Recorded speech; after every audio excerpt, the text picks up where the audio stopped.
안녕하세요. 인생의 가장 소중하고 빛나는 시간, 바로 지금을 함께 이야기하는 황금지금입니다. 오늘도 이 시간에 저와 함께 해주셔서 감사합니다. 편안하게 들어주셔요. 시작합니다. 여러분은 혹시 이런 생각을 해보신 적 있으십니까? 은퇴 후에 통장 잔고만 넉넉하면 편안하게 살 수 있을 거야. 저도 그렇게 믿었습니다. 많은 분들이 그렇게 믿고 계십니다.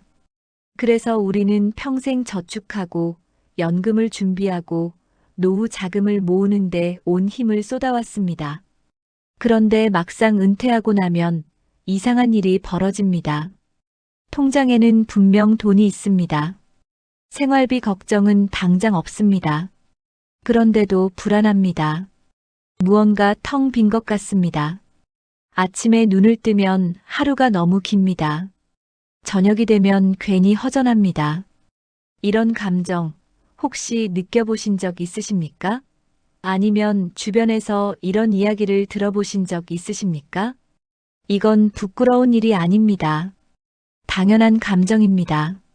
우리는 그동안 돈만 준비했지, 정작 중요한 한 가지는 준비하지 못했기 때문입니다.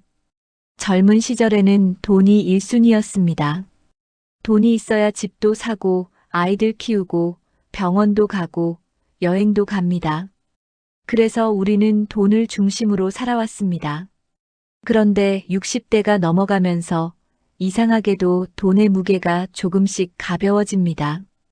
대신 다른 무언가가 점점 무거워집니다. 그 무게를 감당하지 못하면 통장 잔고가 아무리 많아도 불행해집니다. 반대로 그 한 가지를 지키고 있는 사람은 돈이 많지 않아도 웃으면서 삽니다. 아침에 일어나는 게 즐겁습니다. 사람들과 이야기하는 게 기다려집니다. 저녁에 잠들 때 후회보다 감사가 먼저 떠오릅니다. 그 차이는 대체 어디서 오는 걸까요? 오늘 이 이야기에서는 그 비밀을 하나씩 풀어드리려고 합니다. 학자들의 연구와 철학자들의 통찰, 그리고 실제로 노후를 지혜롭게 살아가고 계신 분들의 이야기를 통해서 말입니다. 이 이야기는 여러분을 불안하게 만들려는 게 아닙니다. 오히려 용기를 드리려는 겁니다. 아직 늦지 않았다는 것, 지금부터라도 준비할 수 있다는 것, 그리고 노후는 결코 끝이 아니라 새로운 시작이 될 수 있다는 것을 말씀드리고 싶습니다. 그럼 이제 함께 시작해 보겠습니다. 이와 같은 이야기가 도움이 되신다면 구독과 좋아요로 함께 해주셔도 좋겠습니다. 계속해서 노후에 꼭 필요한 이야기들을 차분히 전해드리겠습니다. 첫 번째 이야기, 돈이 있어도 불안해지는 노후의 현실. 얼마 전 한 카페에서 우연히 옆자리 대화를 듣게 되었습니다. 70대 초반으로 보이는 두 분이 커피를 마시고 계셨습니다. 한 분이 이렇게 말씀하셨습니다. 나는 30년 넘게 회사 다니면서 악착같이 모았어. 애들 학자금 대느라 힘들었지만 그래도 노후 자금은 꼬박꼬박 챙겼지. 지금 연금이랑 예금 이자 합치면 한 달에 300만 원은 나와. 생활하는데 부족함은 없어. 그런데 그분의 목소리에는 자랑보다 허전함이 묻어 있었습니다. 옆에 계신 친구분이 물으셨습니다. 그럼 편하겠네. 요즘 뭐 하면서 지내? 잠시 침묵이 흘렀습니다. 그리고 나서 이렇게 대답하셨습니다. 글쎄, 아침에 일어나면 뭘 해야 할지 모르겠어. TV 보다가 산책 나갔다가 점심 먹고 또 TV 보고 저녁 되면 하루가 이렇게 간 게 허무해. 돈은 있는데 이상하게 마음이 텅 빈 것 같아. 그 말을 듣던 친구분도 고개를 끄덕이셨습니다. 나도 똑같아. 저는 그 대화를 들으면서 가슴이 먹먹해졌습니다. 평생 열심히 일하고 성실하게 준비한 분들입니다. 그런데 막상 은퇴하고 나니 준비한 돈은 있는데 삶의 의미는 사라진 겁니다. 이건 그 두 분만의 이야기가 아닙니다. 요즘 은퇴한 많은 분들이 비슷한 감정을 느끼고 계십니다. 돈은 있는데 불안하고, 시간은 많은데 무료하고, 건강은 괜찮은데 기운이 없습니다. 미국 하버드 대학교에서 80년 넘게 진행한 유명한 연구가 있습니다. 성인 발달 연구라는 이름의 이 프로젝트는 724명의 남성을 태어날 때부터 80년 이상 추적 조사했습니다. 연구진은 이들의 건강, 재정 상태, 결혼 생활, 직업, 인간관계 등 모든 것을 기록했습니다. 그리고 마침내 하나의 결론에 도달했습니다. 노년의 행복을 결정짓는 가장 중요한 요소는 재산의 규모가 아니라 인간관계의 질이었습니다. 돈이 많은 사람이 반드시 행복한 건 아니었습니다. 오히려 돈은 적어도 따뜻한 관계를 유지하고 있는 사람들이 노년에 훨씬 더 건강하고, 더 행복하고, 더 오래 살았습니다. 특히 연구에서 흥미로운 점은 은퇴 후 5년 이내에 사회적 관계가 급격히 줄어든 사람들이 우울증에 걸릴 확률이 3배 이상 높아졌다는 사실입니다. 반대로 은퇴 후에도 꾸준히 누군가와 연결되어 있던 사람들은 신체 건강도 정신 건강도 훨씬 양호했습니다. 그런데 여기서 중요한 건 관계의 숫자가 아니라 깊이였습니다. 친구가 100명이어도 피상적인 관계만 맺고 있으면 외로웠습니다. 반대로 진심으로 대화하고 서로를 이해하는 친구가 단 2~3명이어도 행복했습니다. 왜 이런 일이 벌어지는 걸까요? 우리는 젊을 때 무엇을 하느냐로 정체성을 만듭니다. 회사원, 사업가, 교사, 의사. 직업이 곧 나였습니다. 그런데 은퇴하면 그 정체성이 사라집니다. 명함도 없어지고 직함도 없어집니다. 그렇게 되면 스스로에게 묻게 됩니다. 나는 누구지? 돈은 이 질문에 대답해주지 못합니다. 통장 잔고는 당신은 가치 있는 사람입니다라고 말해주지 않습니다. 오직 사람만이 그 대답을 해줄 수 있습니다. 누군가 나를 필요로 할 때, 누군가 내 이야기를 들어줄 때, 누군가와 웃고 울 수 있을 때, 우리는 비로소 나는 여전히 의미 있는 존재구나라고 느낍니다. 노후의 불안은 돈이 없어서가 아니라 연결이 끊어져서 생깁니다. 혼자라는 느낌, 쓸모없다는 느낌, 누구도 나를 기억하지 않을 거라는 느낌이 우리를 무너뜨립니다. 고대 그리스 철학자 아리스토텔레스는 이렇게 말했습니다. 인간은 사회적 동물이다. 홀로 살아갈 수 있는 자는 신이거나 짐승이다. 우리는 태어날 때부터 누군가와 함께 있도록 만들어졌습니다. 혼자서는 살 수 없습니다. 돈으로 음식을 사고, 집을 사고, 병원에 갈 수는 있습니다. 하지만 돈으로 외로움을 채울 수는 없습니다. 아리스토텔레스의 말처럼 우리는 관계 속에서만 진정한 인간이 됩니다. 노후에도 마찬가지입니다. 아니, 노후에 더욱 그렇습니다. 만약 지금 이 이야기를 들으시면서 나도 그렇다고 느끼신다면 부끄러워하지 마십시오. 당신만 그런 게 아닙니다. 많은 분들이 같은 감정을 느끼고 계십니다.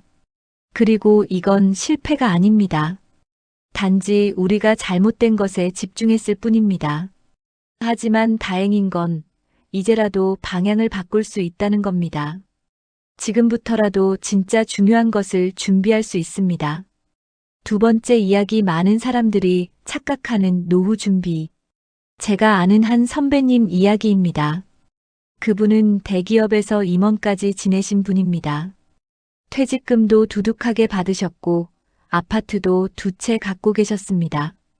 누가 봐도 노후 준비는 완벽했습니다.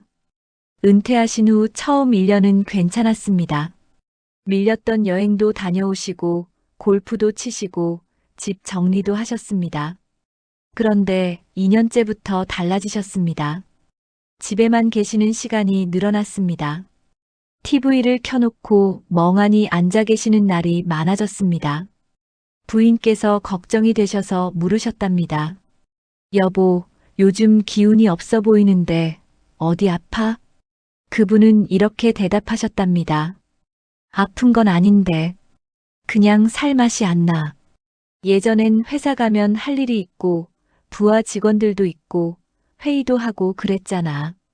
근데 지금은 아침에 일어나면 아무도 날 찾지 않아. 전화도 안 와. 이렇게 사는 게 맞나 싶어. 부인께서 조심스럽게 말씀하셨답니다. 그럼 뭐라도 해봐요. 취미 생활이라도 하던가, 친구들이라도 만나던가. 그분은 고개를 저으셨답니다. 취미? 골프는 질렸어. 낚시는 재미없고. 친구들, 다들 바빠. 만나봤자 술이나 마시고 옛날 얘기나 하고. 그것도 한두 번이지. 결국 그분은 경미한 우울증 진단을 받으셨습니다. 재정적으로는 아무 문제가 없었습니다. 건강도 나쁘지 않았습니다. 그런데도 우울했습니다. 이유는 명확했습니다. 할 일이 없고 필요한 사람이 없고 의미를 느낄 수 없었기 때문입니다.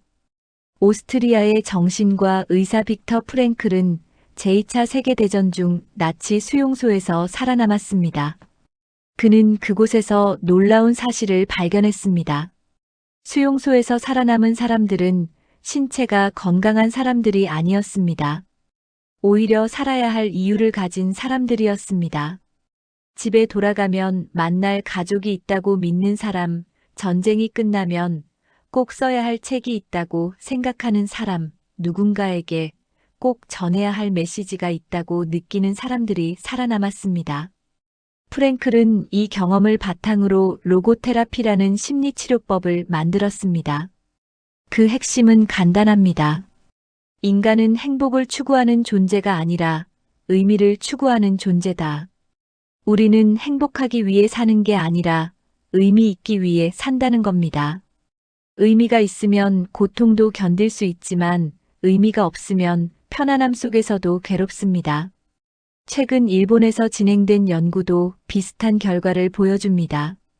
은퇴자 5,000명을 대상으로 10년간 추적 조사한 결과 삶의 목적이 있다고 답한 사람들이 목적이 없다고 답한 사람들보다 사망률이 50% 낮았습니다. 더 놀라운 건 이 효과가 재산 수준, 건강 상태, 결혼 여부와 상관없이 나타났다는 점입니다.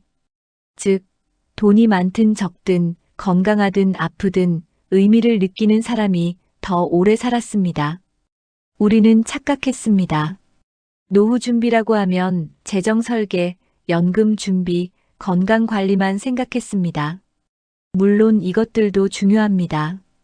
돈이 없으면 생활할 수 없고 건강하지 않으면 고통스럽습니다. 하지만 그것만으로는 부족합니다. 아니, 그것만으로는 오히려 위험합니다.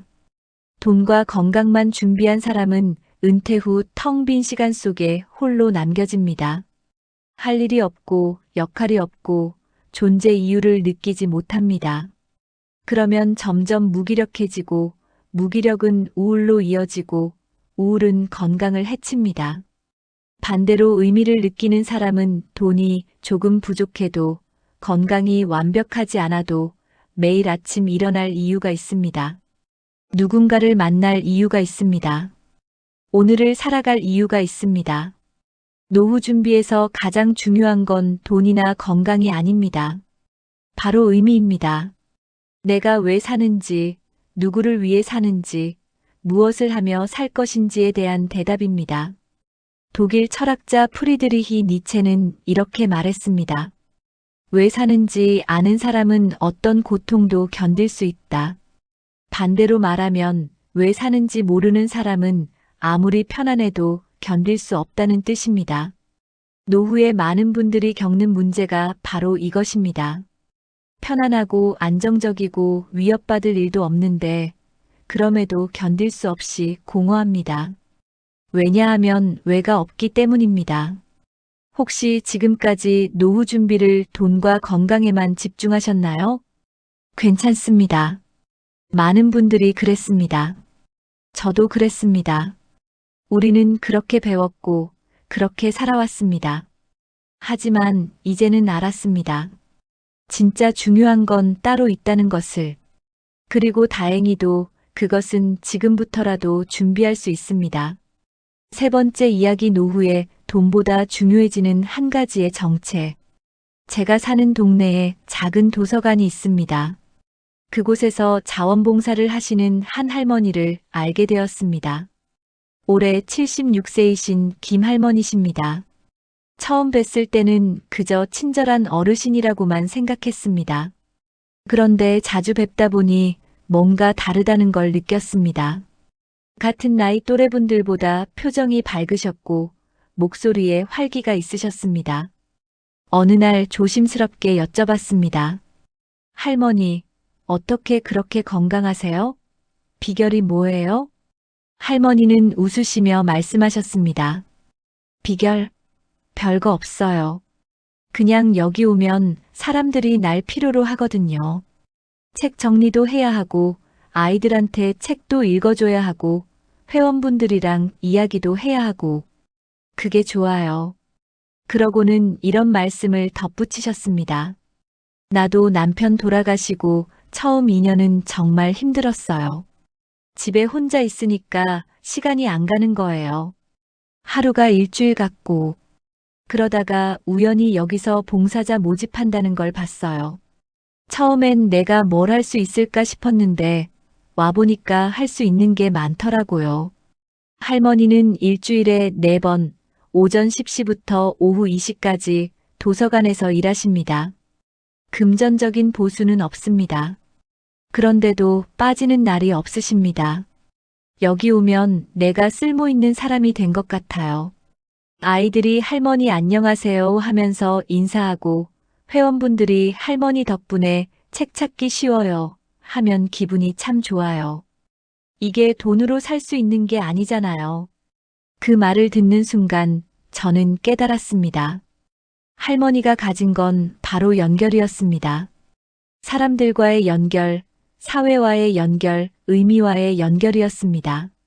미국 미시건 대학교의 사회학자 마크 무시크 교수는 자원봉사와 수명의 관계를 연구했습니다. 65세 이상 노인 2,000명을 8년간 추적 조사한 결과 놀라운 사실이 밝혀졌습니다. 자원봉사를 하는 노인들이 하지 않는 노인들보다 사망률이 44% 낮았습니다. 더 흥미로운 건 이 효과가 운동이나 건강검진보다 더 강력했다는 점입니다. 왜 이런 일이 벌어질까요? 연구진은 3가지 이유를 제시했습니다. 첫째, 자원봉사는 규칙적인 일정을 만듭니다. 매주 정해진 시간에 어딘가에 가야 하고 누군가를 만나야 합니다. 이것이 삶의 구조를 제공합니다. 둘째, 자원봉사는 사회적 연결을 유지시킵니다. 혼자가 아니라 누군가와 함께 무언가를 합니다. 대화하고 협력하고 소속감을 느낍니다. 셋째, 자원봉사는 존재 의미를 제공합니다. 내가 누군가에게 도움이 된다는 느낌, 세상에 작은 기여를 한다는 느낌이 정신 건강을 지켜줍니다. 또 다른 연구에서는 사회적 고립이 건강에 미치는 영향을 조사했습니다. 결과는 충격적이었습니다.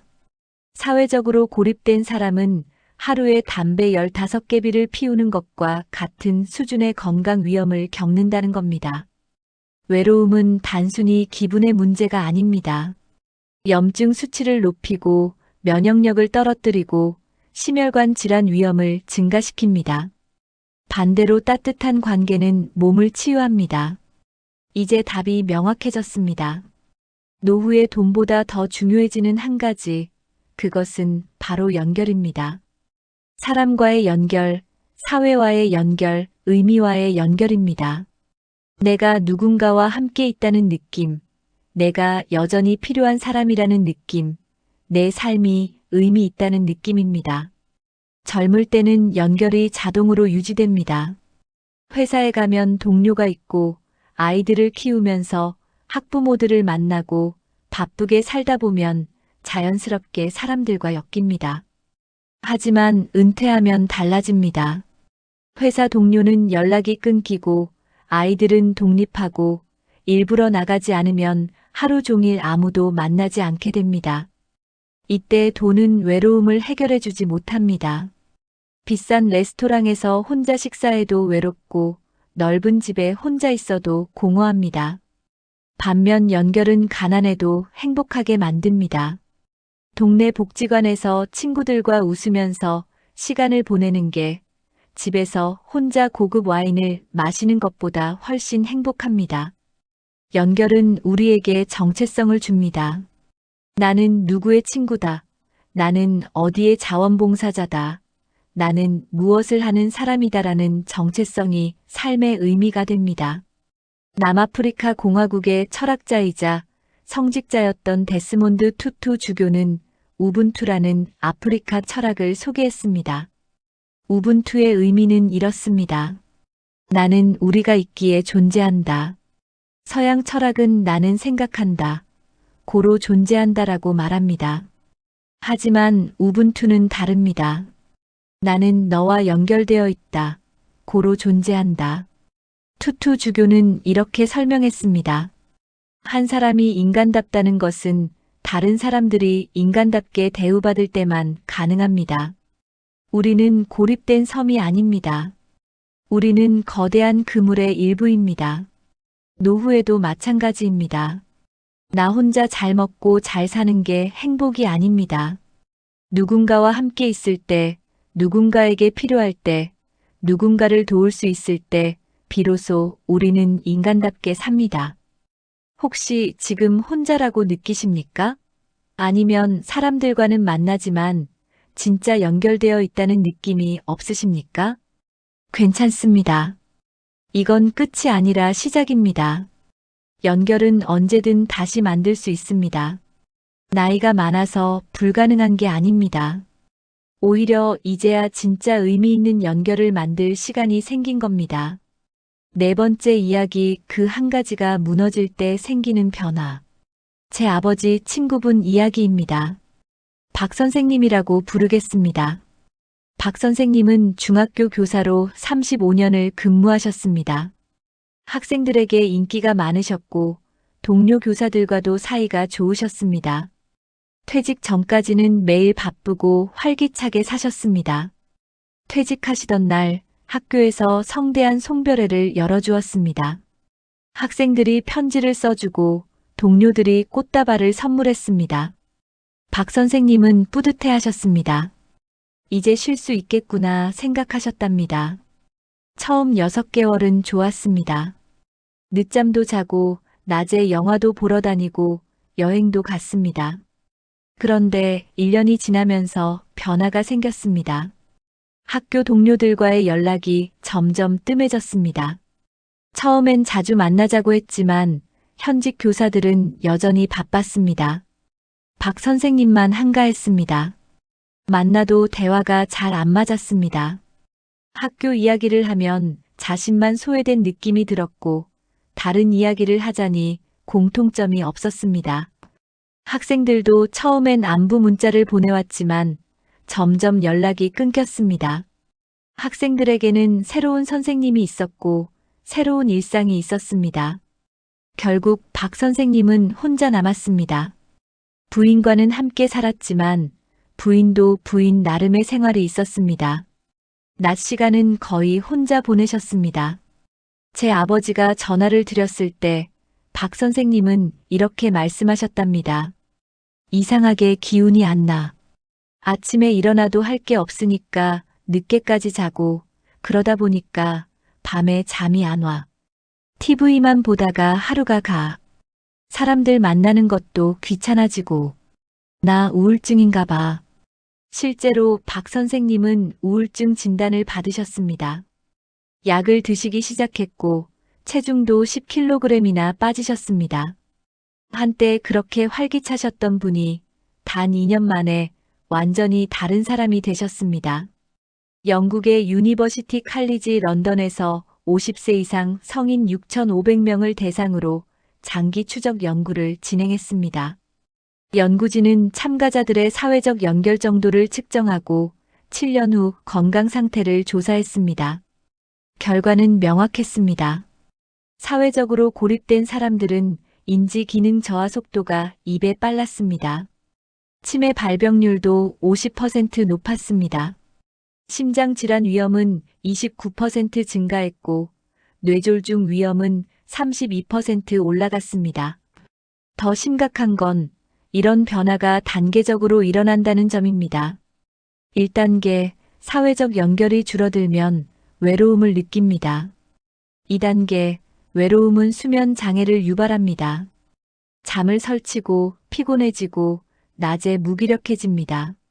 3단계, 무기력은 활동량 감소로 이어집니다. 밖에 나가기 싫어지고 사람 만나기 귀찮아집니다. 4단계, 활동량이 줄면 신체 건강이 악화됩니다. 근육이 줄고 체력이 떨어지고 면역력이 약해집니다. 5단계, 신체 건강 악화는 다시 사회적 고립을 심화시킵니다. 악순환이 시작됩니다. 미국 브리거명 대학교의 줄리엔 홀트마이너스 런스타드 교수는 이를 외로움의 연쇄 반응이라고 명명했습니다. 한번 시작되면 스스로 멈추기 어렵다는 의미입니다. 왜 연결이 무너지면 이렇게 급격히 나빠지는 걸까요? 인간은 생존을 위해 진화해왔습니다. 원시 시대에 무리에서 떨어져 나간다는 건 죽음을 의미했습니다. 혼자서는 맹수를 이길 수 없었고 먹을 것을 구하기 어려웠습니다. 그래서 우리 뇌는 외로움을 위험 신호로 인식합니다. 마치 배고픔이나 갈증처럼요. 외로움을 느끼면 뇌는 스트레스 호르몬인 코르티솔을 분비합니다. 위험하다, 무리로 돌아가라는 신호입니다. 문제는 현대 사회에서는 무리로 돌아가는 게 쉽지 않다는 점입니다. 특히 은퇴 후에는 더욱 그렇습니다. 그래서 코르티솔이 계속 분비되고 만성적인 스트레스 상태가 됩니다. 만성 스트레스는 몸을 망가뜨립니다. 혈압을 올리고 혈당을 높이고 염증을 증가시킵니다. 면역 체계를 약화시키고 세포 노화를 가속화합니다. 동시에 정신도 무너집니다. 외로움은 부정적 생각을 강화시킵니다. 나는 쓸모없다. 아무도 나를 필요로 하지 않는다. 이렇게 사는 게 무슨 의미가 있나 같은 생각이 반복됩니다. 이런 생각이 반복되면 우울증으로 발전합니다. 우울증은 다시 행동을 억제합니다. 밖에 나가기 싫어지고 사람 만나기 귀찮아지고 결국 더 고립됩니다. 이것이 바로 연결이 무너질 때 생기는 변화의 메커니즘입니다. 단순히 외롭다는 감정의 문제가 아니라 생물학적, 심리학적, 사회적 차원에서 동시에 무너지는 겁니다. 20세기 독일 철학자 마르틴 부버는 이렇게 말했습니다. 모든 진정한 삶은 만남이다. 만남이 없으면 진정한 삶도 없다는 뜻입니다. 우리는 누군가를 만나고 대화하고 함께 무언가를 경험할 때 비로소 살아있음을 느낍니다. 부버는 인간관계를 두 가지로 구분했습니다. 나-그것의 관계와 나-너의 관계입니다. 나-그것의 관계는 도구적 관계입니다. 상대를 이용하거나 형식적으로만 대하는 관계입니다. 이런 관계로는 진정한 연결을 느낄 수 없습니다. 나-너의 관계는 진정한 만남입니다. 상대를 온전한 인격체로 대하고 진심으로 소통하는 관계입니다.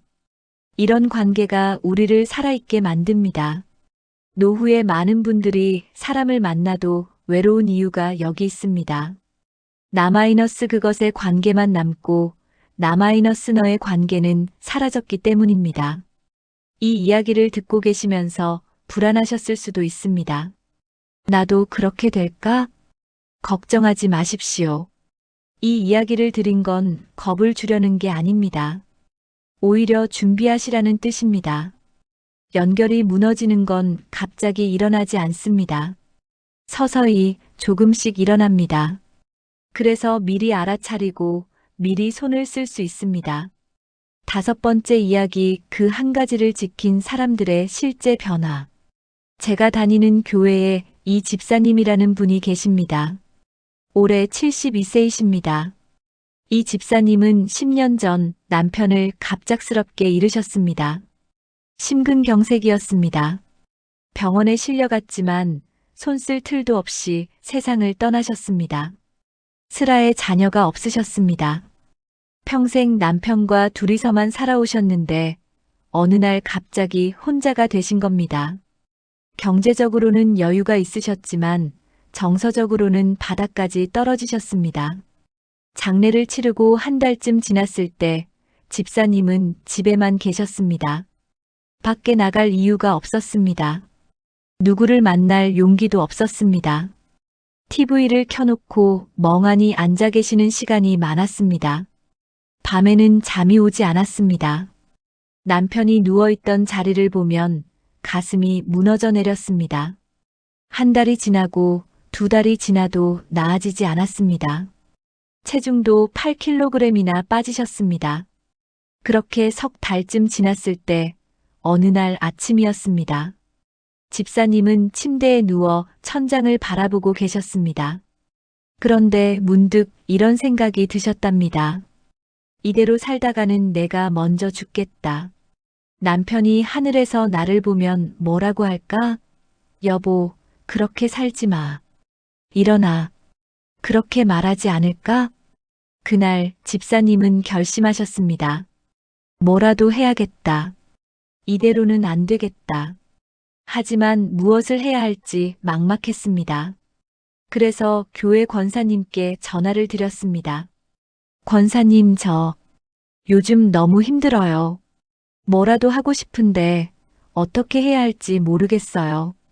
권사님은 조용히 들어주시다가 이렇게 말씀하셨답니다. 집사님, 동네 복지관에서 노인 급식 봉사자를 찾고 있어요. 같이 한번 가볼래요? 저도 매주 화요일에 가거든요. 집사님은 망설이셨습니다. 내가 그런 걸 할 수 있을까? 하지만 권사님이 함께 가자고 하시니 용기가 났습니다. 그래서 시작하신 게 3가지였습니다. 첫째, 매주 화요일과 목요일 동네 복지관에서 노인 급식 봉사를 하기로 하셨습니다. 어르신들께 식사를 배식하고 설거지를 돕고 간단한 청소를 하는 일이었습니다. 둘째, 매주 토요일 오후에는 교회 성가대 연습에 참여하기로 하셨습니다. 사실 집사님은 노래를 특별히 잘하시는 편은 아니었습니다. 하지만 남편이 살아계실 때 늘 당신 노래소리 듣는 게 좋아라고 말씀하셨던 기억이 났습니다. 셋째, 일주일에 한 번 수요일 오후에는 같은 동네에 혼자 사시는 박 할머니를 찾아뵙기로 하셨습니다. 박 할머니도 남편을 잃고 혼자 사시는 분이셨습니다. 그냥 차 한 잔 마시면서 이야기를 나누는 거였습니다. 처음 1년은 정말 힘드셨답니다. 복지관에 가는 화요일 아침이면 이불을 박차고 일어나는 게 너무 힘들었습니다. 오늘은 그냥 쉴까? 하는 생각이 수없이 들었습니다. 복지관에 가서도 익숙하지 않았습니다. 낯선 사람들, 낯선 환경, 낯선 일들. 모든 게 어색하고 부담스러웠습니다. 집에 돌아오면 녹초가 되었습니다. 그래도 집사님은 포기하지 않으셨습니다. 힘들어도 피곤해도 일주일 일정을 지켜나가셨습니다. 6개월쯤 지났을 때 작은 변화가 느껴지기 시작했습니다. 복지관에 가면 어르신들이 이 집사님 오셨네 하면서 반겨주셨습니다. 한 할머니가 집사님이 주는 밥은 왜 이렇게 맛있냐고 농담을 하셨습니다. 그 말을 듣고 집사님은 웃으셨습니다. 남편이 돌아가신 후 처음으로 진심으로 웃으신 거였습니다. 성가대에서도 변화가 있었습니다. 처음엔 자신의 목소리만 들렸는데 이제는 다른 사람들의 목소리와 어우러지는 게 느껴졌습니다. 함께 노래한다는 것, 하모니를 만든다는 것이 이렇게 기쁜 일인지 처음 알았습니다. 1년이 지나자 집사님의 일상이 완전히 달라졌습니다. 월요일 저녁이면 내일은 복지관 가는 날이네 하면서 내일을 기다렸습니다. 화요일 아침에는 알람이 울리기 전에 눈이 떠졌습니다. 2년째가 되자 집사님은 완전히 다른 사람이 되셨습니다. 체중도 정상으로 돌아왔습니다. 얼굴에 생기가 돌았습니다. 웃음이 늘었습니다. 3년째인 지금 집사님은 이렇게 말씀하십니다. 얼마 전 제가 집사님께 여쭤봤습니다. 집사님, 요즘 어떻게 지내세요? 집사님은 환하게 웃으시며 말씀하셨습니다. 바빠 죽겠어요. 월요일에는 빨래하고 집 정리하고, 화요일 목요일은 봉사하러 가고, 수요일은 박 할머니 만나러 가고, 토요일은 성가대 연습하고, 일요일은 예배드리고, 그러다 보면 일주일이 금방 가요. 그러시더니 이런 말씀을 덧붙이셨습니다. 남편 없이 사는 게 외롭긴 해요. 밤에 혼자 있으면 여전히 울 때도 있어요. 하지만 예전처럼 절망적이지는 않아요. 왜냐하면 나를 필요로 하는 사람들이 있고 나도 그분들이 필요하거든요. 복지관 어르신들, 성가대 식구들, 박할머니. 이분들이 있어서 제가 살아갈 수 있어요. 집사님의 얼굴에는 평화가 있었습니다. 슬픔이 완전히 사라진 건 아니었지만 그 슬픔과 함께 살아가는 법을 배우신 거였습니다. 저는 깨달았어요.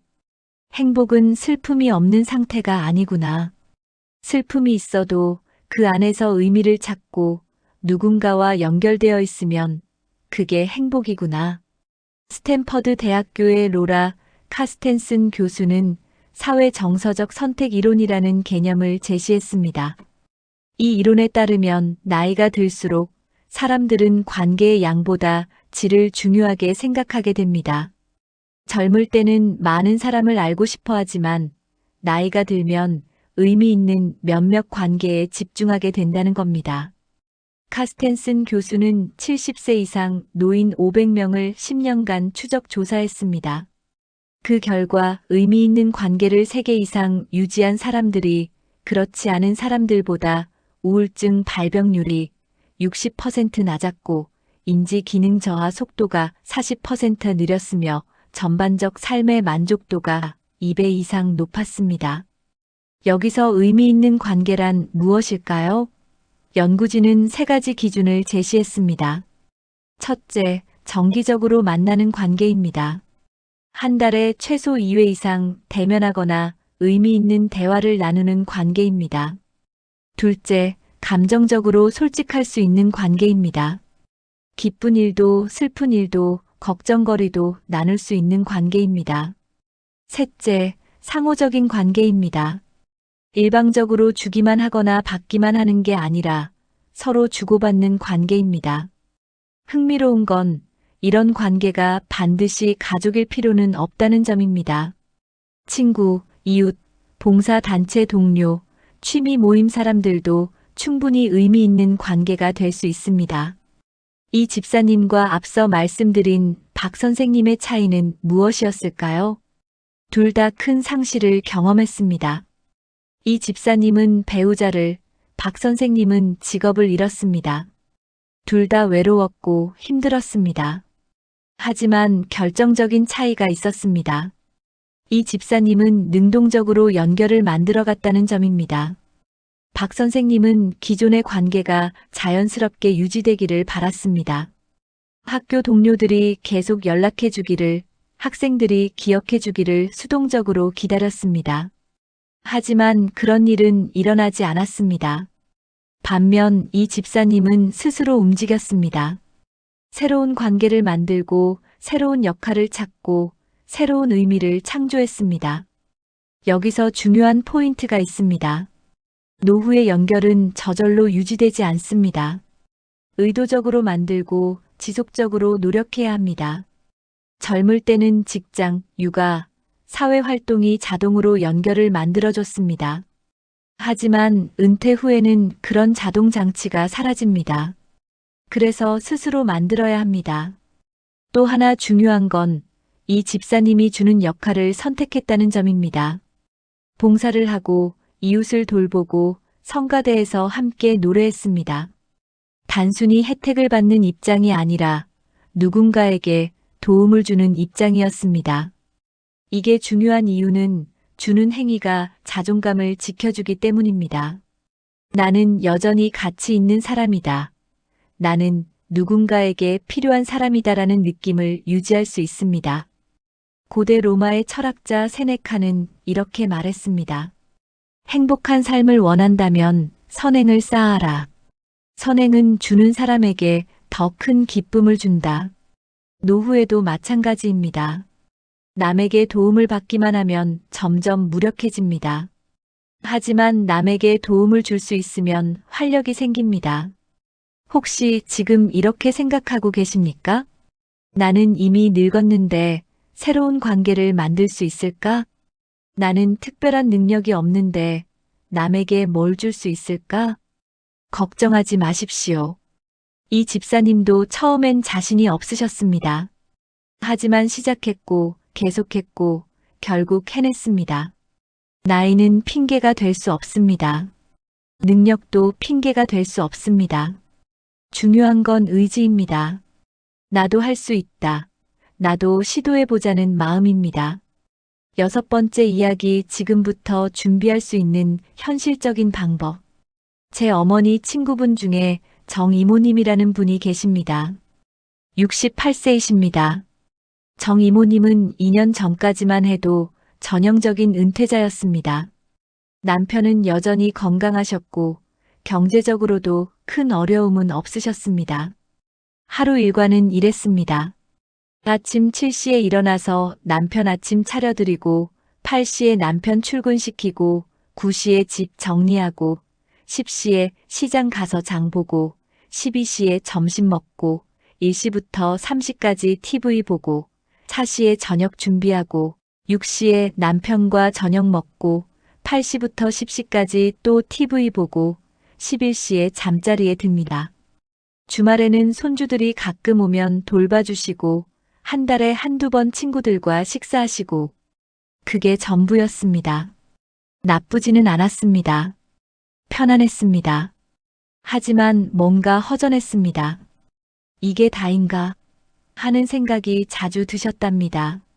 어느 날 동네 주민센터에 볼 일이 있어서 가셨는데 게시판에 포스터 하나가 붙어 있었습니다. 어르신 IT 교실 수강생 모집, 스마트폰 기초부터 카카오톡, 인터넷 사용까지.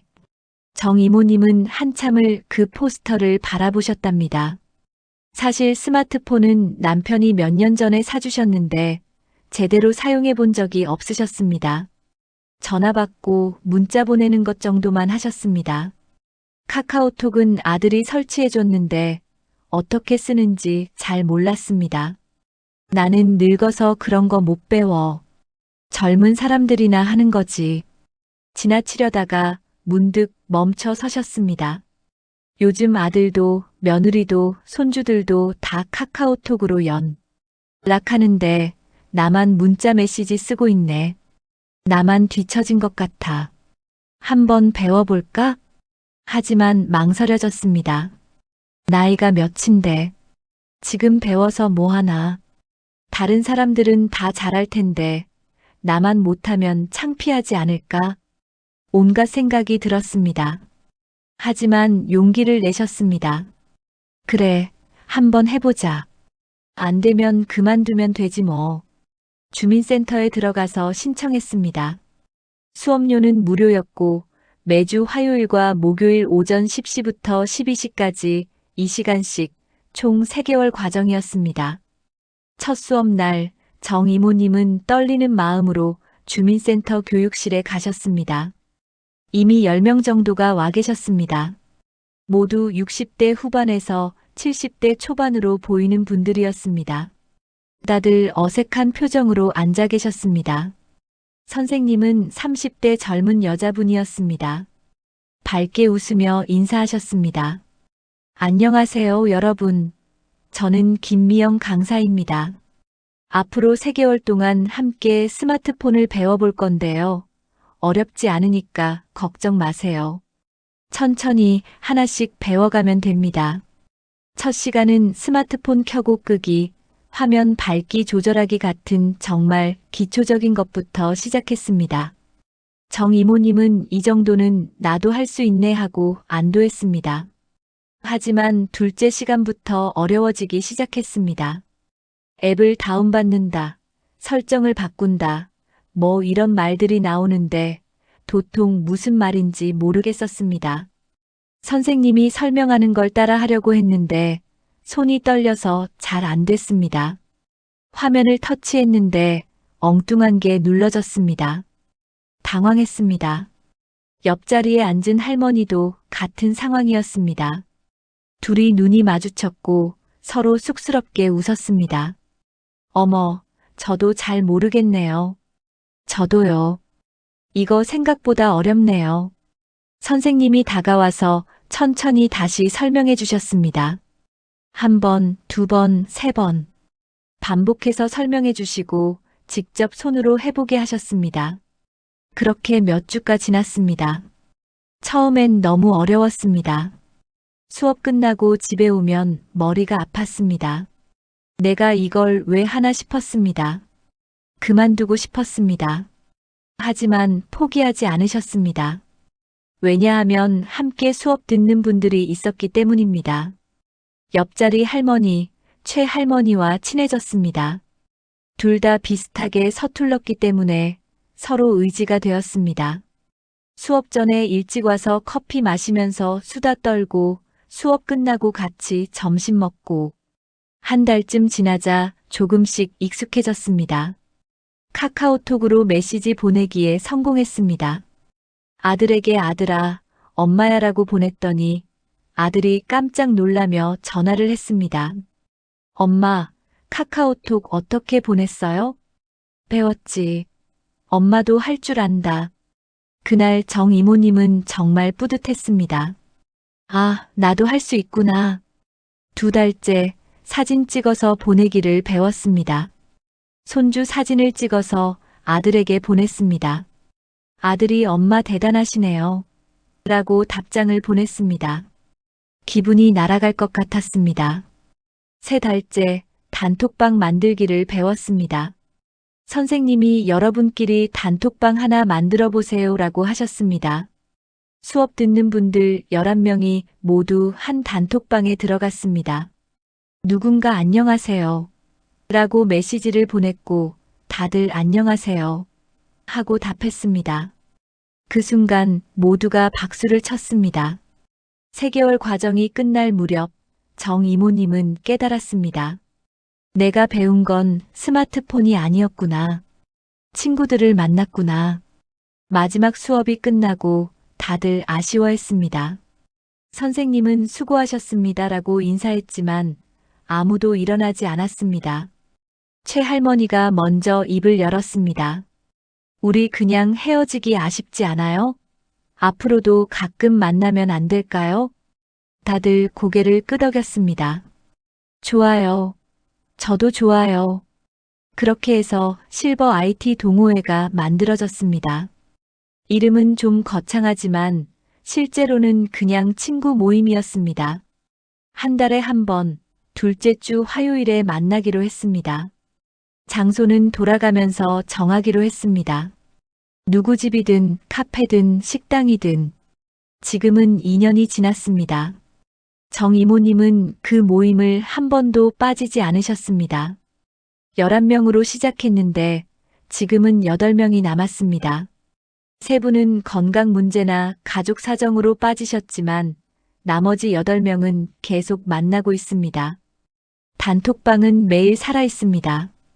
아침에 좋은 아침입니다.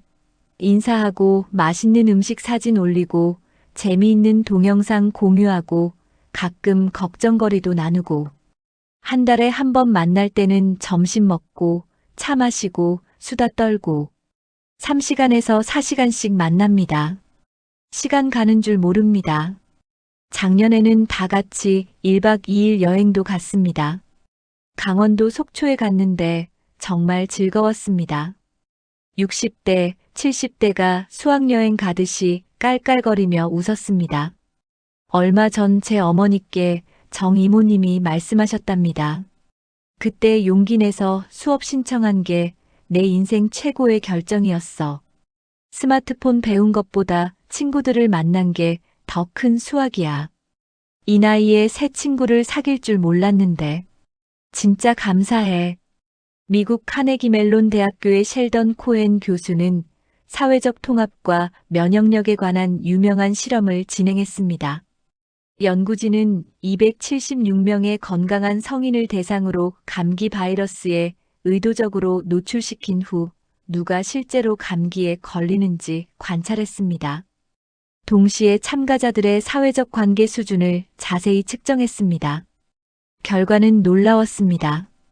다양한 사회적 관계를 가진 사람들, 가족, 친구, 직장 동료, 이웃, 종교단체, 취미 모임 등이 그렇지 않은 사람들보다 감기에 걸릴 확률이 4배 낮았습니다. 같은 바이러스에 노출되었는데도 어떤 사람은 감기에 걸리고 어떤 사람은 안 걸렸습니다. 그 차이를 만드는 건 나이도 건강 상태도 아니었습니다. 바로 사회적 연결이었습니다. 여기서 핵심은 다양성입니다. 한 종류의 관계만 많이 갖는 것보다 여러 종류의 관계를 골고루 갖는 게 더 좋았습니다. 예를 들어 가족 관계만 20개 있는 것보다 가족 3명, 친구 3명, 이웃 2명, 봉사단체, 동료 2명, 취미 모임 사람 2명. 이렇게 다양한 관계가 있는 게 건강에 더 좋았습니다.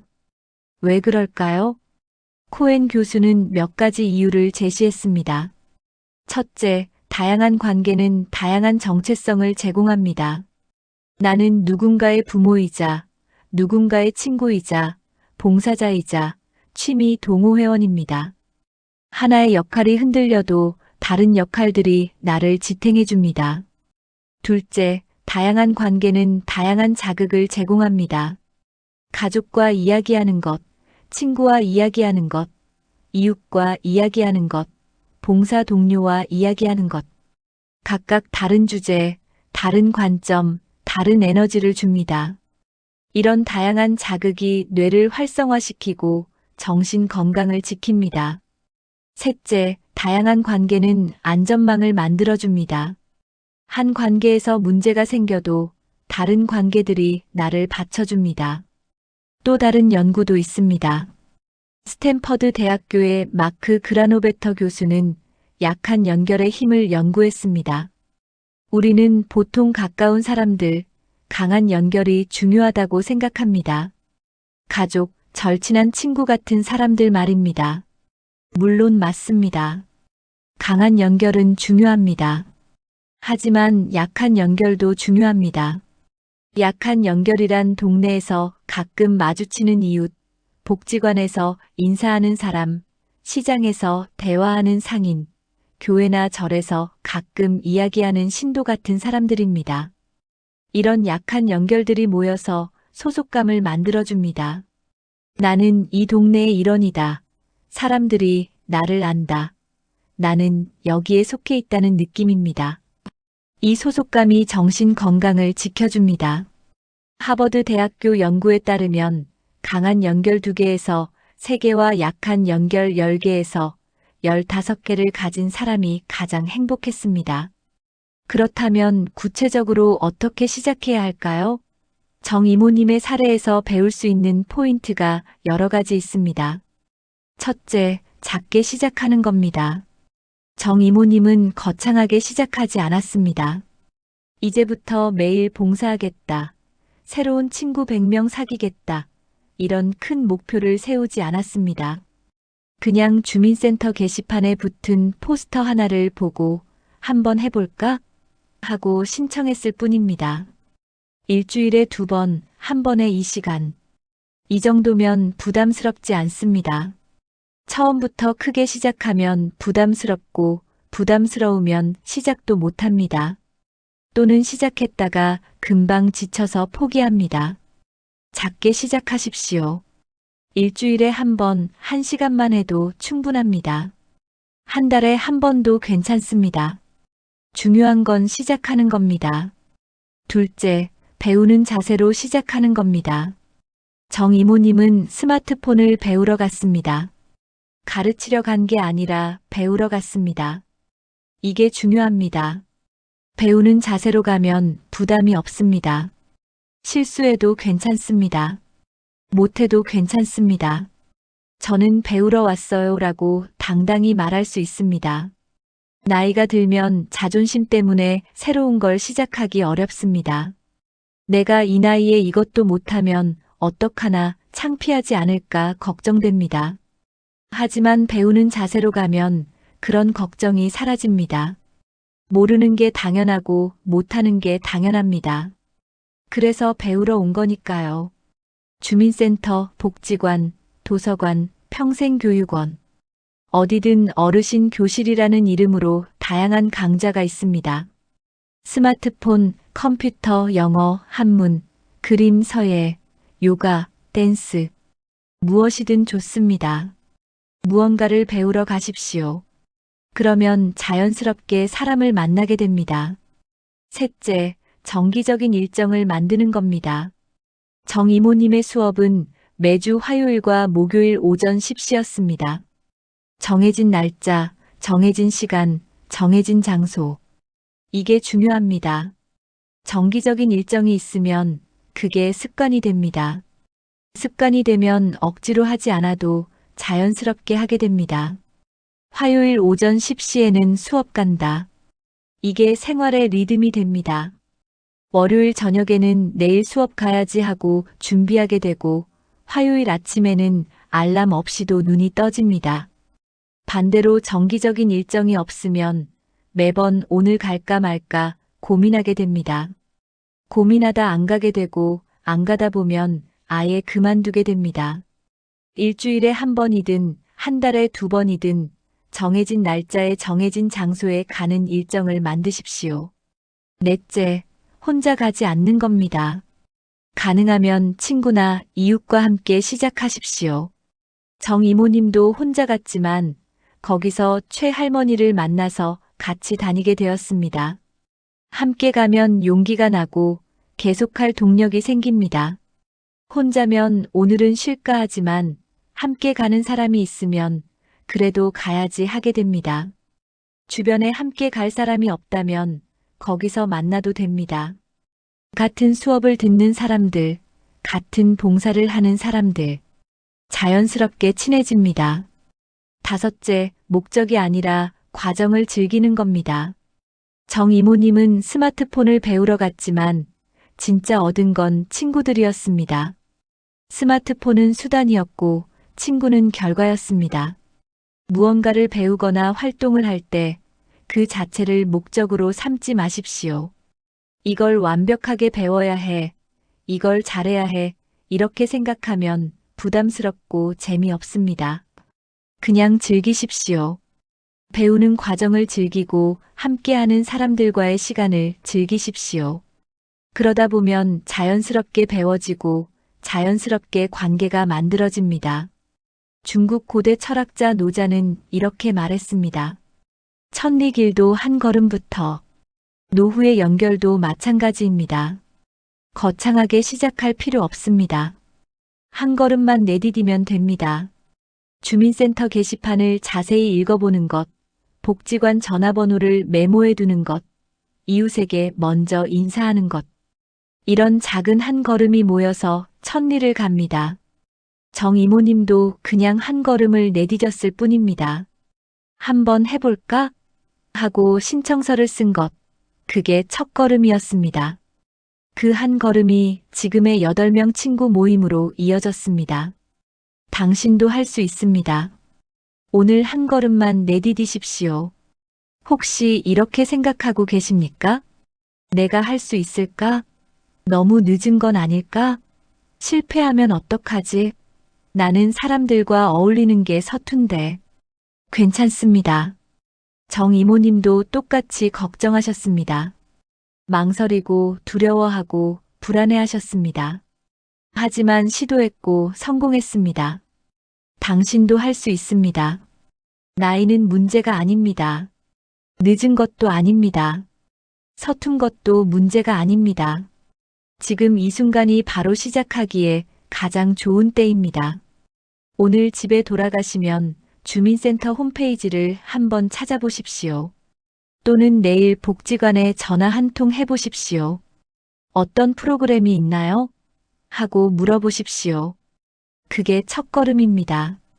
그 한 걸음이 당신의 노후를 바꿀 수 있습니다. 7번째 이야기 중간에 포기하게 되는 이유와 극복. 제가 아는 한 아저씨 이야기입니다. 최 아저씨라고 부르겠습니다. 올해 67세이십니다. 최 아저씨는 3년 전 65세에 회사에서 은퇴하셨습니다. 대기업 생산직으로 40년을 근무하셨습니다. 성실하고 꾸준하신 분이었습니다. 은퇴하고 첫 3개월은 좋았습니다. 아침에 늦잠 자고 낮에 골프도 치고 밀렸던 여행도 다녀왔습니다. 이제 쉴 수 있구나 행복했습니다. 하지만 6개월쯤 지나자 달라졌습니다. 골프는 돈이 많이 들었고 여행은 매번 갈 수도 없었습니다. 집에 있는 시간이 늘어났습니다. TV만 보는 날이 많아졌습니다. 부인께서 걱정하셨습니다. 여보, 뭐라도 해봐요. 복지관에 가던가 봉사활동이라도 하던가. 최 아저씨도 그래야겠다고 생각했습니다. 그래서 결심하셨습니다. 그래, 의미 있게 살아야지. 봉사라도 해볼까? 동네 도서관에서 자원봉사자를 모집한다는 공고를 보고 신청하셨습니다. 매주 화요일과 목요일 오전 10시부터 오후 1시까지 책 정리와 대출 업무를 돕는 일이었습니다. 첫째 주 화요일, 최 아저씨는 긴장된 마음으로 도서관에 갔습니다. 담당자가 반갑게 맞아주었고 간단한 교육을 받았습니다. 책을 정리하고 도서 대출을 도와주고 청소도 조금 하고 일은 어렵지 않았습니다. 3시간이 금방 지나갔습니다. 점심때 집에 돌아와서 부인께 말씀하셨습니다. 괜찮더라. 일도 어렵지 않고 담당자도 친절하고 계속 해볼 만해. 부인도 기뻐하셨습니다. 첫째 주 목요일, 2번째로 갔습니다. 화요일보다는 덜 긴장됐지만 여전히 낯설었습니다. 그래도 열심히 했습니다. 이번에도 3시간이 잘 지나갔습니다. 둘째 주 화요일, 3번째로 갔습니다. 이제 조금 익숙해졌습니다. 어디에 뭐가 있는지 알겠고 무슨 일을 해야 하는지도 알겠습니다. 그런데 이날은 좀 피곤했습니다. 전날 밤에 잠을 설쳐서 몸이 무거웠습니다. 오늘은 좀 힘드네. 하지만 참고 했습니다. 집에 돌아와서 소파에 누웠습니다. 많이 피곤했습니다. 둘째 주 목요일, 아침에 일어났는데 몸이 더 무거웠습니다. 며칠 전부터 감기 기운이 있었는데 오늘은 목도 아프고 머리도 아팠습니다. 오늘은 쉬어야겠다. 도서관에 전화를 걸어서 오늘 몸이 안 좋아서 못 가겠습니다라고 말씀드렸습니다. 담당자는 괜찮습니다. 푹 쉬세요라고 말씀하셨습니다. 집에서 하루 쉬었습니다. 몸은 좀 나아졌지만 마음은 좀 무거웠습니다. 한 번 빠졌네. 셋째 주 화요일, 감기는 다 나았습니다. 다시 가야 하는데 마음이 무거웠습니다. 지난주에 빠졌는데 가면 뭐라고 할까? 민폐 끼친 것 같은데. 다른 봉사자들이 날 어떻게 생각할까? 고민하다가 결국 안 갔습니다. 도서관에 전화도 안 했습니다. 그냥 안 간 겁니다. 셋째 주 목요일, 이번에도 안 갔습니다. 이제는 가기가 더 어려워졌습니다. 2번이나 빠졌는데 이제 가기 민망해. 넷째 주, 아예 포기했습니다. 도서관에 전화해서 건강 문제로 봉사를 그만두겠습니다라고 말씀드렸습니다. 담당자는 아쉽네요. 그래도 건강이 중요하죠라고 말씀하셨습니다. 그렇게 3주 만에 끝났습니다. 몇 달 후 제가 우연히 최 아저씨를 동네에서 만났습니다. 안부를 여쭤보고 조심스럽게 물었습니다. 도서관 봉사는 어때요? 최 아저씨는 머쓱한 표정으로 대답하셨습니다. 그거 한 달도 못하고 그만뒀어요. 나한테 안 맞더라고요. 하지만 표정을 보니 후회하고 계신 것 같았습니다. 안 맞아서 그만둔 게 아니었습니다. 중간에 빠진 게 미안하고 민망해서 돌아가지 못한 거였습니다. 사실 그만둔 게 아쉬워요.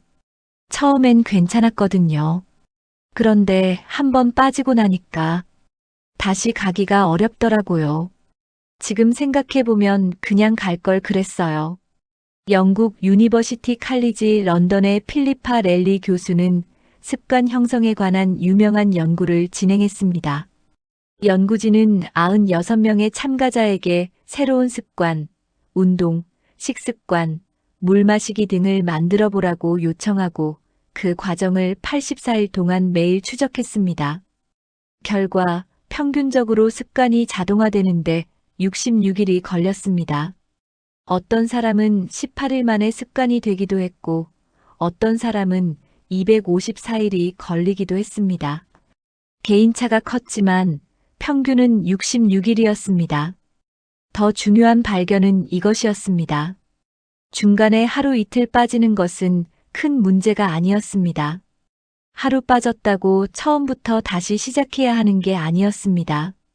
이틀 빠졌다고 그동안의 노력이 물거품이 되는 게 아니었습니다. 문제는 완벽주의였습니다. 하루 빠졌으니 실패다, 이미 망쳤으니 다시 시작할 수 없다. 완벽하게 못하면 의미 없다는 생각이 사람들을 포기하게 만들었습니다. 반대로 하루 빠진 건 괜찮아. 내일 다시 하면 돼. 완벽할 필요 없어. 꾸준히 하는 게 중요해라고 생각한 사람들은 계속할 수 있었습니다. 랠리 교수는 이렇게 말했습니다. 습관 형성에서 가장 큰 적은 게으름이 아니라 완벽주의입니다. 완벽하게 하려다가 오히려 아무것도 하지 못하게 됩니다. 미국 스탠퍼드 대학교의 BJ 포그 교수는 작은 습관의 힘을 연구했습니다. 그의 결론은 명확합니다. 작게 시작해서 천천히 늘려라. 완벽하게 하려고 하지 말고 꾸준하게 하려고 노력하라. 포그 교수는 이분 규칙을 제안합니다. 새로운 습관을 시작할 때는 2분 안에 끝낼 수 있는 작은 행동으로 시작하라는 겁니다. 예를 들어 매일 30분 운동하기가 목표라면 처음에는 운동복 입기만 해도 성공입니다. 매일 책 읽기가 목표라면 처음에는 책 한 페이지 읽기만 해도 충분합니다. 매주 봉사하기가 목표라면 처음에는 봉사 장소에 가기만 해도 됩니다. 작게 시작하면 실패할 확률이 줄어들고 작은 성공들이 쌓이면서 자신감이 생기고 자신감이 생기면 자연스럽게 더 많이 하게 됩니다. 왜 우리는 중간에 포기하게 될까요? 최 아저씨의 사례를 통해 구체적으로 살펴보겠습니다. 첫 번째 이유, 너무 크게 시작하기 때문입니다. 최 아저씨는 처음부터 일주일에 2번, 한 번에 3시간씩 봉사하기로 했습니다. 총 일주일에 6시간입니다. 은퇴 전에는 매일 8시간씩 일했으니까 6시간은 별것 아니라고 생각했습니다. 하지만 은퇴 후의 6시간은 다릅니다. 40년간 일했던 몸과 마음은 이제 쉬고 싶어 합니다. 갑자기 6시간을 봉사에 쓰려니 부담스러웠습니다. 첫 주는 열정으로 해냅니다. 둘째 주는 버팁니다. 하지만 셋째 주부터 무너집니다. 너무 힘듭니다. 이럴 때는 목표를 줄여야 합니다. 일주일에 한 번, 1시간만 해도 충분합니다. 아니, 한 달에 2번도 괜찮습니다. 꾸준히 하는 게 많이 하는 것보다 중요합니다. 두 번째 이유, 완벽주의 때문입니다. 최 아저씨는 한 번 빠지자 이미 실패했다고 생각했습니다. 그래서 아예 포기했습니다. 하지만 하루 빠진 건 실패가 아닙니다. 감기 걸려서 못 간 건 당연한 겁니다. 인간이니까 그럴 수 있습니다. 중요한 건 다시 시작하는 겁니다. 빠진 날을 자책하지 말고 다음 주에 다시 가면 되라고 생각해야 합니다. 하지만 최 아저씨는 완벽주의자였습니다. 한 번 약속했으면 지켜야지, 빠지면 안 되는 건데. 이렇게 생각했습니다. 그래서 한 번 빠지자 자신을 용서하지 못하고 아예 포기해버렸습니다. 완벽할 필요 없습니다. 70%만 해도 충분합니다. 아니, 50%만 해도 안 하는 것보다 훨씬 낫습니다. 세 번째 이유, 외부 평가에 대한 두려움입니다. 최 아저씨가 다시 가지 못한 진짜 이유는 사람들이 뭐라고 할까 하는 두려움이었습니다. 내가 빠졌으니 담당자가 실망했을 거야. 다른 봉사자들이 저 사람 믿을 수 없네 하고 생각하겠지. 다시 가면 민망하고 창피할 거야. 이런 생각들이 최 아저씨를 가로막았습니다. 하지만 대부분의 경우 사람들은 우리가 생각하는 것만큼 신경 쓰지 않습니다. 담당자는 감기 걸려서 못 오셨구나 정도로만 생각합니다. 다른 봉사자들도 어디 편찮으셨나 보네 정도입니다. 그리고 솔직하게 말하면 됩니다. 저번에 감기 걸려서 못 왔어요. 죄송합니다. 오늘부터 다시 열심히 하겠습니다. 이렇게 말하면 대부분 이해해 줍니다. 괜찮아요. 건강이 중요하죠. 다시 오셔서 감사합니다. 이렇게 말합니다. 넷째 이유, 즉각적인 보상이 없기 때문입니다. 봉사를 하거나 모임에 가도 당장은 큰 변화가 느껴지지 않습니다. 이게 정말 의미 있나? 내가 여기서 뭘 하는 거지? 이렇게 해서 내 인생이 나아질까? 의심이 듭니다. 돈을 받는 것도 아니고 명예를 얻는 것도 아니고 당장 기분이 좋아지는 것도 아닙니다. 그래서 이거 할 필요 있나? 하고 포기하게 됩니다.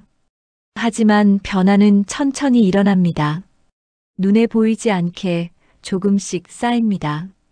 물이 끓기 전에는 아무 변화가 없어 보입니다.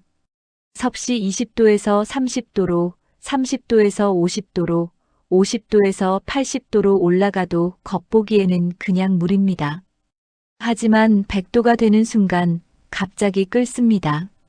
인생도 마찬가지입니다. 처음 몇 주, 몇 달은 변화가 안 느껴집니다. 하지만 꾸준히 하다 보면 어느 순간 확 달라진 자신을 발견합니다. 아, 나 요즘 외롭지 않네. 아, 나 요즘 기분이 좋네. 아, 나 요즘 살맛나네. 이런 깨달음이 갑자기 옵니다.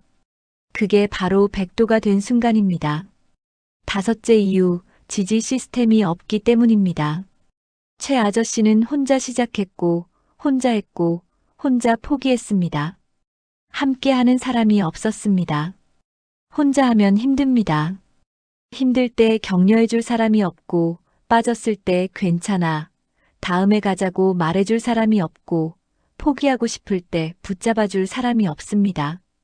함께 하는 사람이 있으면 다릅니다. 오늘 가기 싫은데 하면 나도 그래. 그래도 가자. 같이 가면 괜찮아 하고 말해줍니다. 한 번 빠지면 다음엔 꼭 가야 돼. 내가 기다릴게 하고 응원해줍니다. 일본의 선승 다이네는 이렇게 말했습니다. 오늘 한 걸음 걸으면 그것이 길이 된다. 내일 다시 한 걸음 걸으면 그 길이 이어진다. 멈추지 않는 한 길은 계속 만들어진다. 중간에 넘어져도 괜찮습니다. 잠시 쉬어도 괜찮습니다. 중요한 건 다시 걷는 겁니다. 최 아저씨는 한 번 넘어지고 다시 일어나지 못했습니다. 이미 길을 잃었다고 생각했습니다. 하지만 그건 착각입니다. 길은 여전히 거기 있습니다. 다시 걸으면 됩니다. 노후의 연결도 마찬가지입니다. 한 번에 완성되지 않습니다. 매일 조금씩, 매주 조금씩 만들어갑니다. 중간에 빠져도 쉬어도 실수해도 괜찮습니다. 다시 시작하면 됩니다. 혹시 예전에 무언가를 시작했다가 중간에 포기한 경험이 있으십니까? 봉사를 시작했다가 그만뒀거나 모임에 나가다가 발을 끊었거나 새로운 활동을 하다가 포기했거나 그것 때문에 스스로를 책망하고 계십니까? 나는 뭐든 오래 못해. 나는 의지가 약해. 나는 안 돼. 이제 그만 자책하십시오. 과거는 과거입니다. 중요한 건 지금입니다. 최 아저씨도 실패했습니다. 하지만 그 실패가 끝이 아닙니다. 다시 시작할 수 있습니다. 이번에는 다르게 할 수 있습니다. 작게 시작하고 완벽하지 않아도 괜찮다고 스스로에게 말하고 빠지는 것을 두려워하지 말고 함께 할 사람을 찾고 즉각적인 보상을 기대하지 말고 이렇게 하면 이번에는 계속할 수 있습니다. 당신은 할 수 있습니다. 이미 여기까지 이 이야기를 듣고 계시다는 것 자체가 당신이 변화를 원하고 있다는 증거입니다. 8번째 이야기 노후를 지켜주는 마지막 기준과 정리. 제가 존경하는 한 선배님이 계십니다. 올해 82세이신 강 선생님입니다. 강 선생님은 평생 중학교 교사로 사셨습니다. 국어를 가르치셨습니다. 35년간 교단에 서셨고 수많은 제자를 배출하셨습니다. 은퇴하신 지 벌써 17년이 되셨지만 여전히 활기차게 사십니다.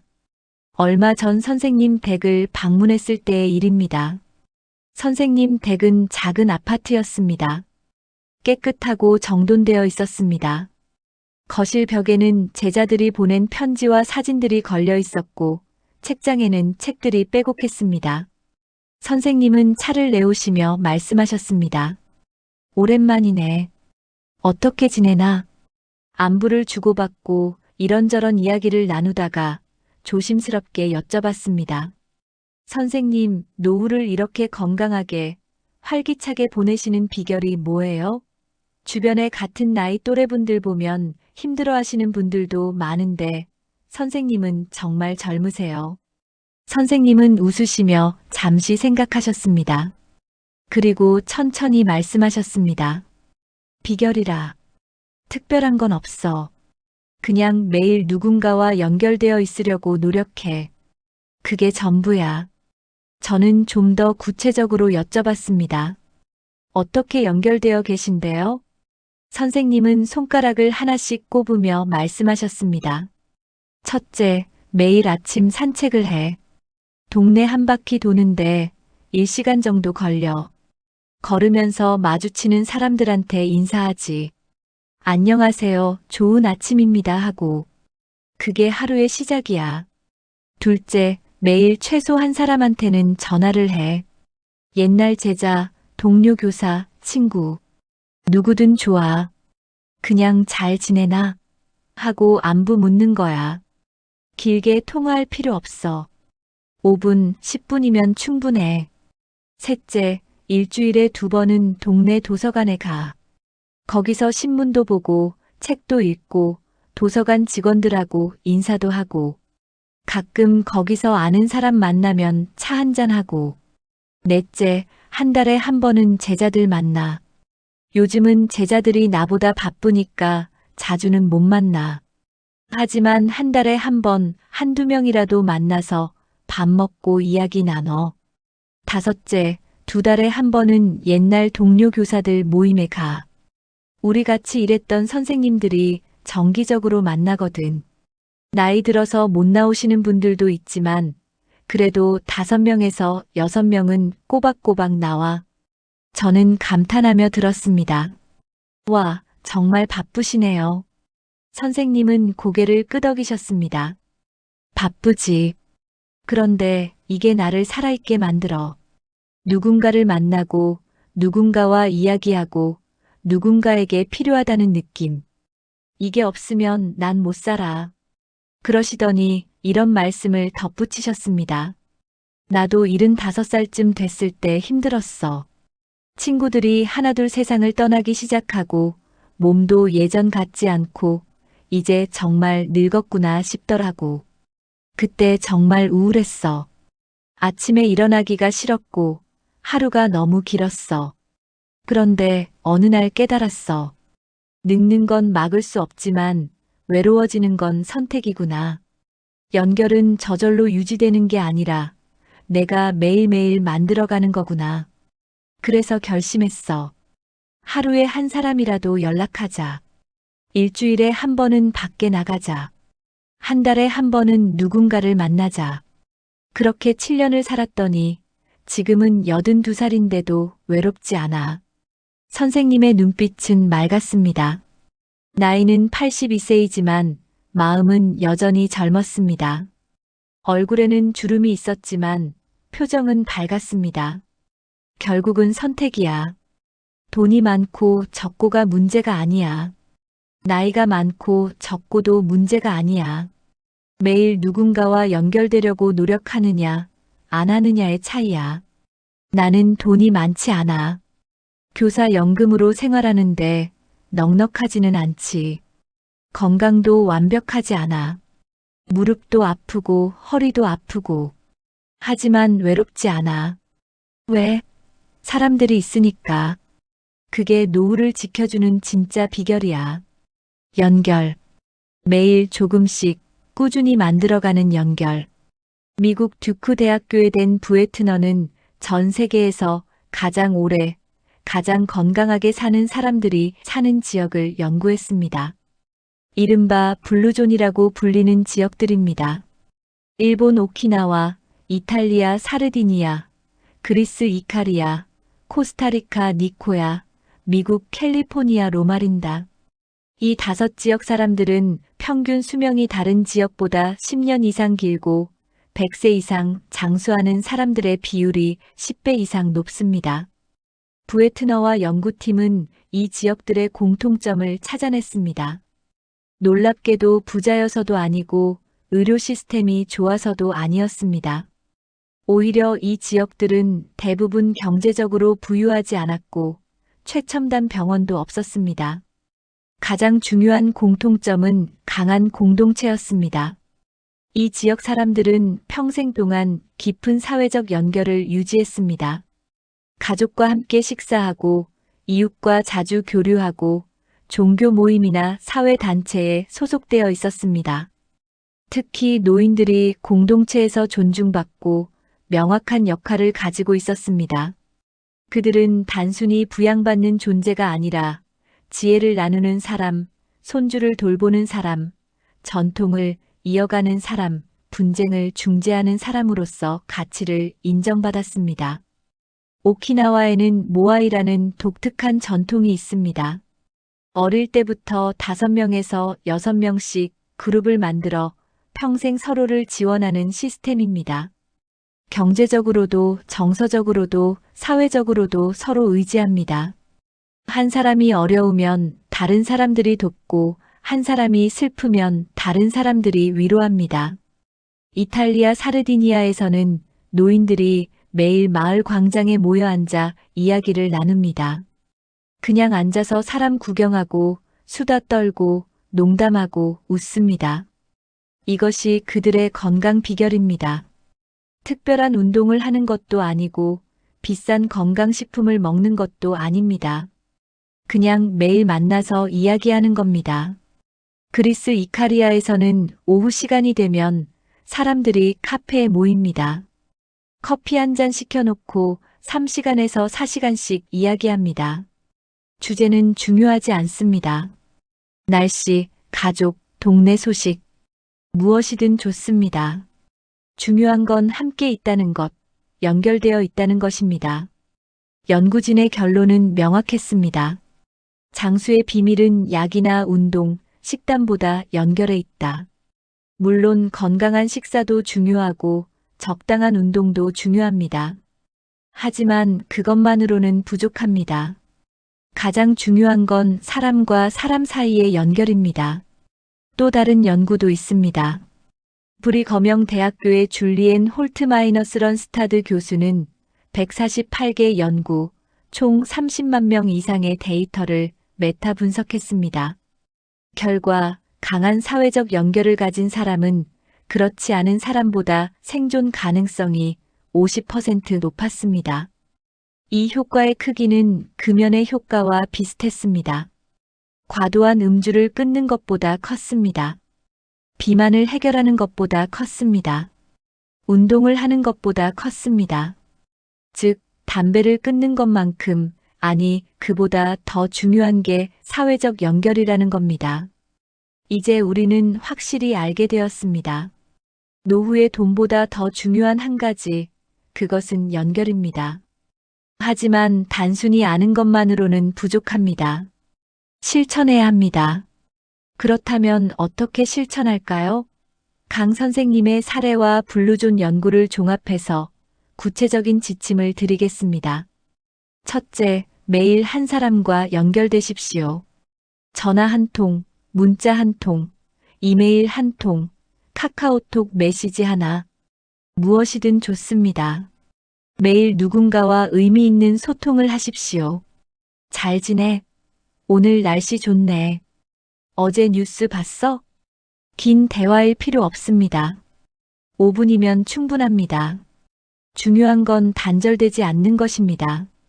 둘째, 일주일에 한 번은 밖에 나가십시오. 복지관이든 교회나 절이든 산책 모임이든 도서관이든 카페든 집 밖에서 사람들을 만나십시오. 정기적으로 꾸준히. 집에만 있으면 세상과 단절됩니다. 밖에 나가야 사람을 만나고 사람을 만나야 연결이 생깁니다. 셋째, 한 달에 한 번은 의미 있는 만남을 가지십시오. 오랜 친구, 옛 동료, 가족, 이웃. 누구든 좋습니다. 한 달에 한 번 밥을 같이 먹거나 차를 마시거나 산책을 하십시오. 이런 만남이 당신을 지탱해 줍니다. 힘들 때 기댈 곳이 되고 기쁠 때 나눌 사람이 되고 외로울 때 연결고리가 됩니다. 넷째, 주는 역할을 찾으십시오. 받기만 하면 무력해집니다. 작은 것이라도 누군가에게 줄 수 있는 것을 찾으십시오. 봉사, 조언, 경청, 미소, 격려, 요리, 손주 돌보기. 무엇이든 좋습니다. 내가 누군가에게 도움이 된다는 느낌이 자존감을 지켜줍니다. 다섯째, 완벽하려고 하지 마십시오. 어떤 날은 피곤해서 못할 수도 있습니다. 괜찮습니다. 다음에 다시 하면 됩니다. 중요한 건 방향입니다. 연결을 향해 계속 걸어가는 것입니다. 넘어져도 다시 일어나고, 쉬어도 다시 시작하고, 실수해도 다시 시도하는 것입니다. 여섯째, 다양한 연결을 만드십시오. 가족만, 친구만, 이웃만. 한 종류의 관계만 갖지 마십시오. 가족도 있고, 친구도 있고, 이웃도 있고, 봉사 동료도 있고, 취미 모임 사람도 있고, 다양한 연결을 만드십시오. 하나가 흔들려도 다른 것들이 받쳐줍니다. 일곱째, 작게, 꾸준히 하십시오. 거창한 목표를 세우지 마십시오. 매일 10명한테 전화하겠다. 매주 5번 봉사하겠다. 이런 목표는 지키기 어렵습니다. 작게 시작하십시오. 일주일에 한 번 전화하기, 한 달에 한 번 만나기. 이 정도면 충분합니다. 작지만 꾸준히 하는 게 크게 시작했다가 포기하는 것보다 훨씬 낫습니다. 20세기 독일 철학자 마르틴 부버는 이렇게 말했습니다. 삶은 관계 속에서만 의미를 갖는다.